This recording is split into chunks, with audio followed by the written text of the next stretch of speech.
राजा विक्रमसिंग दानशूर होता, त्याच्याप्रमाणे त्याची प्रजाही दान करत असे. त्यामुळे त्या नगरातील भिकाऱ्याला भरपूर भीक मिळते असे. त्या नगरातील एक भिकारीची झोळी नेहमीप्रमाणे भरलेली होती. तेवढ्यात त्याला राजा रथ येताना दिसला.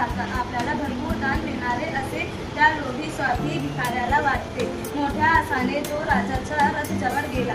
रथ थांबल्यावर राजा खाली उतरला. आश्चर्य म्हणजे राजाने भिकाऱ्यापुढे हात पसरले. भिकाऱ्याच्या मनात आले, किती स्वार्थी राजा. भिकाऱ्याने राजाच्या हातावर झोळी त्याला एक दाना ठेवला. तो दाना घेऊन राजा आनंदाने निघून गेला. भिकारी आपल्याला झोपडीकडे लावून त्याने नेहमीप्रमाणे आपली झोळी साड्यात ओतली आणि काय चमत्कार, त्या भिक्षातील दाण्याला लागली. त्याने पाहिले तर त्या सर्व दानाचे एक सोन्याचा दाना चमक होता. त्याने राजाला दिला होता. दाना त्या आकाराचा होता. क्षणात भिकाऱ्याला आपला मूर्खपणा व स्वार्थीपणा उमगले. त्याने विचार केला की मी राजाला सर्वांच्या झोळी दिली असती तर भिकाऱ्याला आपल्या स्वार्थीपणाचे पश्चाताप झाला. तात्पर्य, स्वार्थीपणामुळे नुकसान होते. एक राज्य में एक बहुत ही गुण ग्राहक और न्यायप्रिय राजा राज्य करता था। वह कला और कलाकारों का बहुत सम्मान करता था। एक दिन राजा ने पूरे राज्य में यह घोषणा करवाई कि जो भी कलाकार अपनी श्रेष्ठ कला का प्रदर्शन करेगा उसे दरबार में उचित इनाम दिया जाएगा।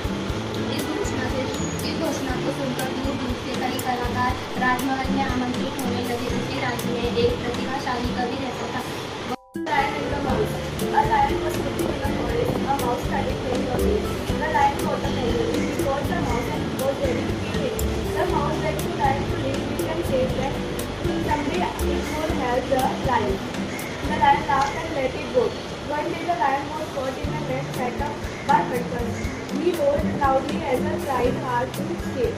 The mouse heard the lion and came up the net with its sharp teeth and set the lion free. Moral of the story: our friend and made is a friend indeed.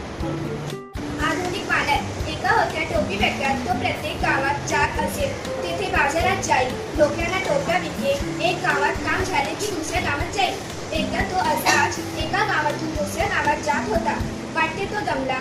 एक झाडाला खाली बसला. त्याने सोबत हाकली आणली होती. त्याने ती खाली आणि तिचे झोपी गेला.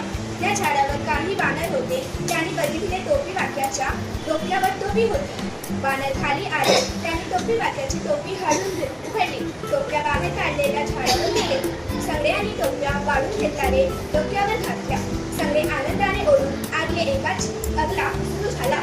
टोप्या वाक्याला जाग आली. त्याने बघितले सर्व वानरांनी आपल्या डोक्यावर टोपी घातली होती. टोपी विक्यात गायकात गात असला.